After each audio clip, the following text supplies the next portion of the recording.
ladies and gentlemen. JP Moss here. Jason Moss. Some of you may have seen my build, the pallet house of the building, that I've used discarded pallets, and some previous videos a while back. I'll have to put those in a playlist, because I think that they're buried under about 50 other videos. But I thought I'd bring you to the update. I managed to get back to the project recently and show you our progress. And there it is. Of course, we're far from done yet. Here's our harvesting section where I'm taking boards off the pallets using a crowbar and a hammer. You end up with thousands of extra nails in this project.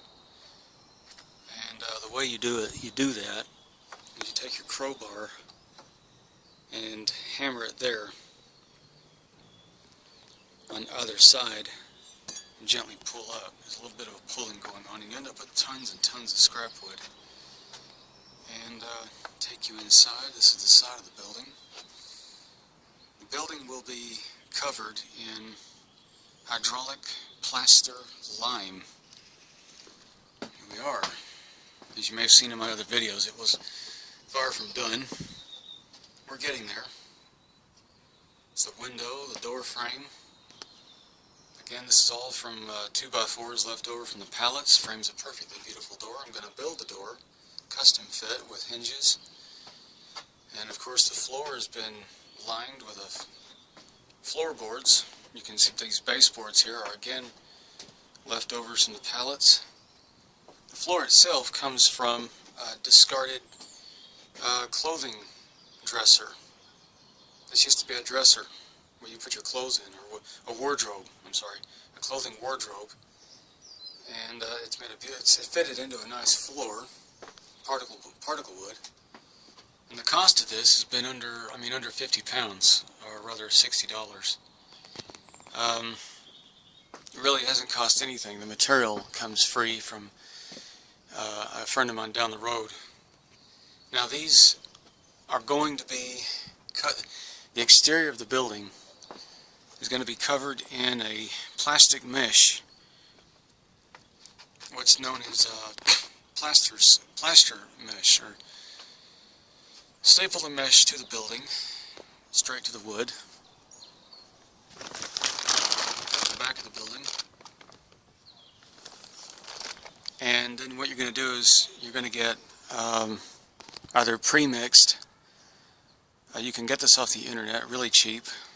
It's non-toxic, it doesn't shrink, it's breathable material. It's called hydraulic lime plaster. Beautiful stuff to work with. It's very eco-friendly stuff. And you're going to cover the whole building in a mesh, and you're going to staple it to the building. That's why you're going to have these. You're okay to have these spaces here, because that mesh is going to go over, and then over the mesh you're going to take a trowel and your spade, and you're going to smooth over the hydraulic lime plaster. A couple of coats over this building, and a felt roof, roofing felt, which is really cheap to get, and you'll end up with a white, smooth, white finished building. It'll be completely insulated, waterproof. We're going to be laying carpet in this next week. Finish the door, get the carpet. Roof, as you can see, this tarp is going to come down.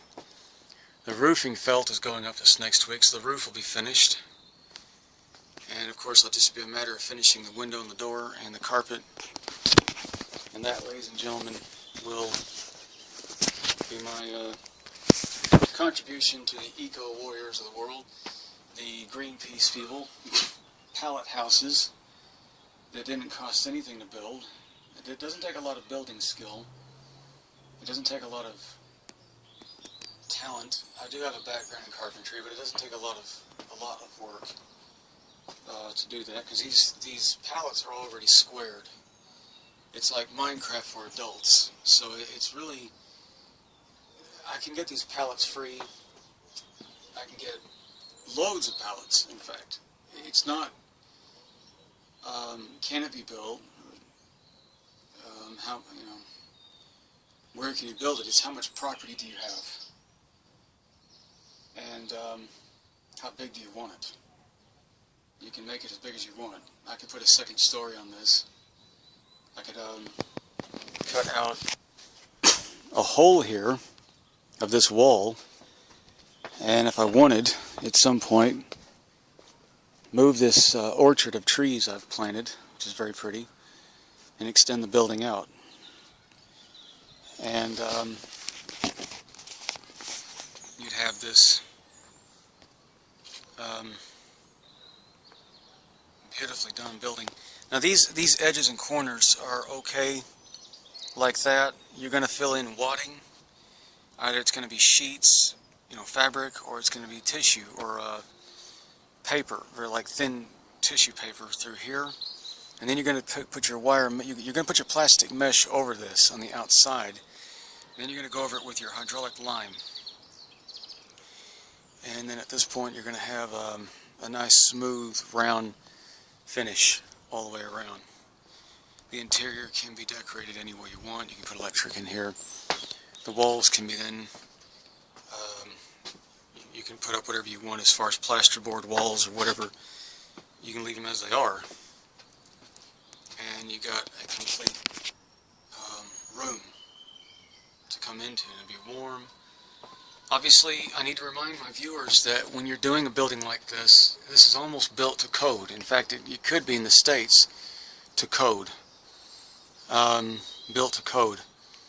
So, your ceiling, you need to think about an air extractor. Please keep that in mind. This building only has one window and a door. You can have additional windows, but you do need to have an air extractor, an air vent at the top. They're about £5, or rather $6 or $7. Your handy center in America. Your air extractor is going to be pulling out your air. It's those things that spin on top of roofs you see all the time. They sell them much smaller, and you need that for health and safety. It doesn't let the rain in, and that's it. And like I said, we started out with a stack from our recent delivery. There was 25 here. There is now barely a handful left. And the building took 45 pallets. Now you don't have to do what I did. You don't have to hack apart the boards and fill in the spaces like this. You can get 1/16 inch plywood from your handyman center in the large sheets, like a big, I'll give you some feet measurements, 6 foot by 8 foot, 10 by 10 foot, thin plywood sheets you can get really cheap. And you can go around the exterior of the building without having to fill in the spaces, because obviously when I built a building, as you remember in my last videos, the walls look like this. So what I've done is I've gone in and put boards in the middle spaces here. But you don't have to do that. You can just fill in, and then you can still put your lime over that, and it'll still look really nice. I did this several reasons. The time to do it was there. It adds a bit of strength to the building and insulation. Overall insulation, because when you put your hydraulic lime over this, that's going to your hydraulic lime is going to add to the insulation and warmth of the overall building. So there it is. I hope you enjoyed this video. Check me out at Ceteneo, C-E-A-T-E-N-E-O, on YouTube, or author J.P. Moss at gmail.com. So I'm at YouTube on author J.P. Moss, or Iron Stark 7301. That's my son's account, Iron Stark 7301, and I'll be taking down some videos there, but it goes up on his account, but you can have a look and see me either on one of those, any of those three. Thank you for watching. Just come out here.